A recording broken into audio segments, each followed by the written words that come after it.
நம்ம இன்னைக்கு வந்து நீ பெயின், அதாவது முழங்கால் மூட்டு தேய்மானம் உள்ளவங்களா இருக்கட்டும், மூட்டு வலி உள்ளவங்களா இருக்கட்டும், நடைப்பயிற்சி பண்ணலாமா, நடைப்பயிற்சி பண்ணா வந்து நம்மளுக்கு வந்து மூட்டு வலியும் மூட்டு தேய்மானமும் அதிகமாயிருமா அப்படின்ற சந்தேகம் வந்து நிறைய பேத்துக்கு இருக்குங்க. ஸோ நடைப்பயிற்சி வந்து கண்டிப்பா பண்ணிதாங்க ஆகணும். நடைப்பயிற்சி வந்து முழங்கால் மூட்டு ஹெல்த்துக்கு இல்லாம ஓவரால் ஜென்ரல் ஹெல்த்துக்குமே ரொம்ப நடைப்பயிற்சி மேற்கொள்றதுனால நம்மளுக்கு டெஃபினட்டிவ் அட்வான்டேஜஸ் என்ன அப்படின்னு பார்த்தோம்னா, டெய்லி வந்து ஒரு 20 to 30 மினிட்ஸ் நடக்கிறப்ப நம்மளுக்கு வந்து ஸ்டாமினா வந்து நல்ல இன்க்ரீஸ் ஆகுது. கார்டியோ ரெஸ்பிரேட்டரி ஃபிட்னஸ் நம்மளுக்கு ரொம்ப ஜாஸ்தி ஆகுது. எப்படி வந்து நம்ம வந்து ஜிம்முக்கு போய் மசில் ஸ்ட்ரென்த் பண்றதுக்கு நம்ம எக்ஸசைஸ் பண்றோமோ அதே மாதிரி வாக்கிங் போனோம்னா நம்ம போன் ஸ்ட்ரென்த் வந்து ஆட்டோமேட்டிக்கா இன்க்ரீஸ் ஆகும். அது காரணம் என்னன்னா வந்து இது வந்து ஒரு வெயிட் பேரிங் எக்ஸசைஸ். நம்ம நடக்கிறப்ப நம்ம பாடியோட வெயிட் பூராமே வந்து போனுக்கு டிரான்ஸ்மிட் ஆகிறதுனால போன் ஸ்ட்ரென்த் ஆட்டோமேட்டிக்கா இன்க்ரீஸ் ஆகுது. அது மட்டும் இல்லாமல் நம்மளுக்கு வெயிட் லாஸ்க்கு வந்து நம்ம டெய்லி நடக்கிறப்ப நிறைய வியர்த்து நிறைய கேலரி ஸ்பெண்ட் பண்றதுனால வெயிட் லாஸ்க்கு வந்து ரொம்ப யூஸ்ஃபுல்லா இருக்கு. ஸோ இந்த மூட்டு வலியும் மூட்டு தேய்மானமும் உள்ளவங்க வந்து நடக்கிறப்ப என்னென்ன மாதிரி அடாப்ட் பண்ணணும் அப்படின்னு பார்த்தோம்னா, பொதுவாக வந்து கார்டிலேஜ் அப்படின்னு சொல்லக்கூடிய வந்து அந்த குருத்தெலும்பு, அதாவது நம்ம எந்த ஒரு ஜாயிண்டா இருந்தாலும் அந்த எலும்போட முனைப்பகுதியோட கவரிங் தாங்க வந்து இந்த ஸ்மூத்தா இருக்கிற கவரிங் தான் வந்து நம்ம கார்டிலேஜ்னு சொல்றோம். இதை தான் தமிழ்ல குருத்தெலும்பு அப்படின்னு சொல்றோம். இந்த எலும்பு பார்த்தோம்னா நம்மளுக்கு முழங்கால் மூட்டா இருக்கட்டும், எந்த மூட்டா இருக்கட்டும், பெண்ட் பண்றப்பயோ மடக்கிறப்பயோ நம்மளுக்கு வந்து ஒரு விதமான உராய்வை தடுக்கிறதுக்காண்டி நல்லா ஸ்மூத்தா வந்து கிளைட் பண்ணி கொடுக்குது. ஸோ இந்த மூட்டு தேய்மானம் உள்ளவங்களுக்கு என்னன்னு பார்த்தோம்னா, முக்கியமா வந்து இந்த குருத்தெலும்பு, இந்த கவரிங்னு சொல்லக்கூடிய வந்து இந்த ஜவ்வு வந்து தேய்மானமாகி எலும்புகள் வந்து நேரா உராய்வு ஏற்படுறதுனால இந்த தேய்மானம் உண்டாகுதுங்க. ஸோ அதனால வந்து மூட்டு தேய்மானம் உள்ளவங்க வந்து என்ன மாதிரி ஆக்டிவிட்டிஸ்லாம் அவாய்ட் பண்ணலாம் அப்படின்னு பார்த்தோம்னா, முக்கியமா வந்து நம்ம கீழே சம்மணங்கால் போட்டு உட்கார்றதையும் குத்தங்கால் வச்சு உட்கார்றதையும் நம்ம அவாய்ட் பண்ணிக்கிறது நல்லது. இந்தியாவில் பார்த்தோம்னா பொதுவாக வந்து நம்ம ரெகுலராகவே நிறைய பேர் வந்து இந்தியன் டாய்லெட் யூஸ் பண்றாங்க. ஸோ அதனால டெய்லி வந்து குத்தங்கால் வச்சு உட்காந்து நம்ம வந்து போற மாதிரி ஒரு சூழ்நிலை இருக்கு. இந்த மாதிரி நம்ம உட்கார்றப்ப பார்த்தோம்னா நம்ம பாடியோட வெயிட் வந்து 5 டைம்ஸ் வந்து நம்மளுக்கு வந்து முழங்கால்ல வந்து லோட் ஆகுது. ஸோ உதாரணத்துக்கு பார்த்தோம்னா நம்ம ஒரு 70 kg இருக்கும்னு பார்த்தோம்னா ஆல்மோஸ்ட் 350 kg வரை நம்மளுக்கு வந்து முழங்கால்ல லோட் ஆகுது. ஸோ அதனால வந்து குத்தங்கால் போட்டு உட்கார்றத நம்ம டோட்டல் அவாய்ட் பண்ணிக்கிறது நல்லது. ரெண்டாவது பார்த்தோம்னா நம்ம ஸ்டெப்ஸ் ஏறி இறங்குறது. ஸோ மெயினா வந்து ஸ்டெப்ஸ் ஏறுறப்ப பார்த்தோம்னா நம்ம முழங்கால்ல வந்து நார்மலா இருக்க லோட காட்டியும் 2 to 5 டைம்ஸ் வந்து நம்மளுக்கு அதிகமாக வந்து நம்மளுக்கு லோடு டிரான்ஸ்மிட் ஆகுது. ஸோ அதனால வந்து ஸ்டெப்ஸ் ஏறுறதையும் நம்ம அவாய்ட் பண்ணிக்கணும். ஹைக்கிங், அதாவது மலை ஏறுதல், ஸ்லோப்பான சர்ஃபேஸ்ல வந்து மேலே ஏறுதல், இதெல்லாம் வந்து நம்ம அவாய்ட் பண்ணிக்கிறது நல்லது. கம்பேரிட்டிவா பார்த்தோம்னா நம்ம வாக்கிங் பண்றப்ப வந்து நம்மளோட முழங்காலோட லோடு பார்த்தோம்னா 1.5 டைம்ஸ் to 2 டைம்ஸ் மட்டும் தான் இன்க்ரீஸ் ஆகுது.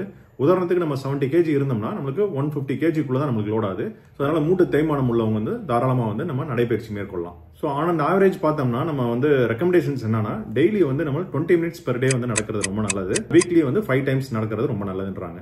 ஸோ இந்த மூட்டு வலி உள்ளவங்க வந்து எவ்வளவு தூரம் நடக்கலாம் அப்படின்னு பார்த்தோம்னா ஸ்டேஜஸ் பொறுத்து இருக்குங்க. ஃபார் எக்ஸாம்பிள் வந்து இயர்லி ஸ்டேஜஸ், ஸ்டேஜ் 1, ஸ்டேஜ் 2ல இருக்கவங்க வந்து அவங்களுக்கு நடக்கிறப்போ ஒன்றும் பெருசா பெயின் இருக்காது.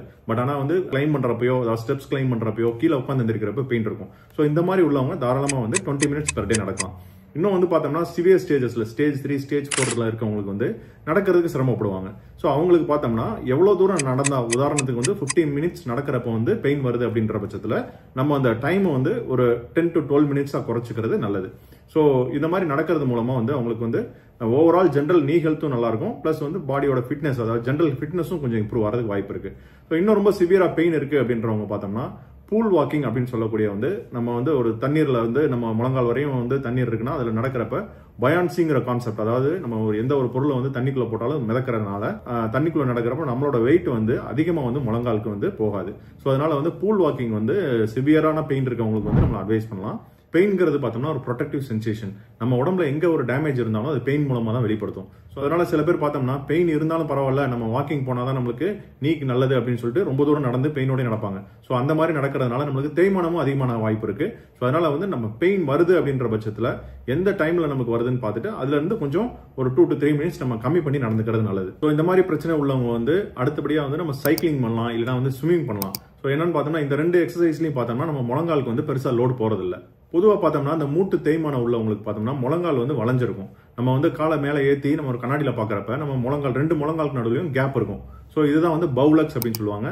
என்ன காரணம்னு பார்த்தோம்னா மூட்டு தேய்மானம் உள்ளவங்களுக்கு முக்கியமாக வந்து மூட்டோட உள்பகுதியில தான் வந்து ஃபர்ஸ்ட் தேய்மானம் ஸ்டார்ட் ஆகும். ஸோ அதனால வந்து அவங்களுக்கு பெயின் வந்து உள்பக்கம் தான் ஜாஸ்தியா இருக்கும், தேய்மானமும் உள்பக்கம் தான் ஆகும். ஸோ இந்த மாதிரி கண்டிஷன் உள்ளவங்க வந்து நடக்கிறப்ப வந்து டோ அவுட் கெயிட் அப்படின்னு சொல்லுவாங்க. அதாவது நடக்கிறப்ப வந்து பாதத்தை வந்து வெளிநோக்கி பார்த்து நடக்கிறப்ப நம்மளுக்கு இந்த லோ டிரான்ஸ்மிஷன் வந்து உள்பக்கம் மட்டும் போகாம ஈவனா வந்து சென்டர்ல போறதுனால நம்மளுக்கு தேய்மானமும் கம்மியாகும், வலியும் கம்மியாகும்.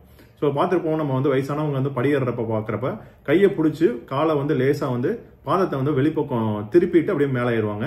ஸோ அதுக்கு காரணம் என்னன்னு பார்த்தோம்னா வலி குறையறதுக்காண்டி அவங்க லோடை டிரான்ஸ்மிட் பண்றதுக்காண்டி அந்த டோ அவுட் கெயிட் நடப்பாங்க. ஸோ என்ன மாதிரி சர்ஃபேஸ்ல நடக்கலாம், காங்கிரீட் ஆர் ஹார்ட் சர்ஃபேஸ்ல நடக்கிறது நல்லதா, இல்ல வந்து நம்ம ஸ்மூத்தான சர்ஃபேஸ்ல நேச்சுரல் சர்ஃபேஸ்ல நடக்கிறது நல்லதா அப்படின்னு பார்த்தோம்னா லான், இந்த மணல், இந்த மட் சர்ஃபேஸ்ல நடக்கிறதா நம்மளுக்கு ரொம்ப நல்லது. கம்பேரிட்டிவா வந்து ஹார்ட் சர்ஃபேஸ்ல நடக்கிறத அவாய்ட் பண்ணிக்கணும்.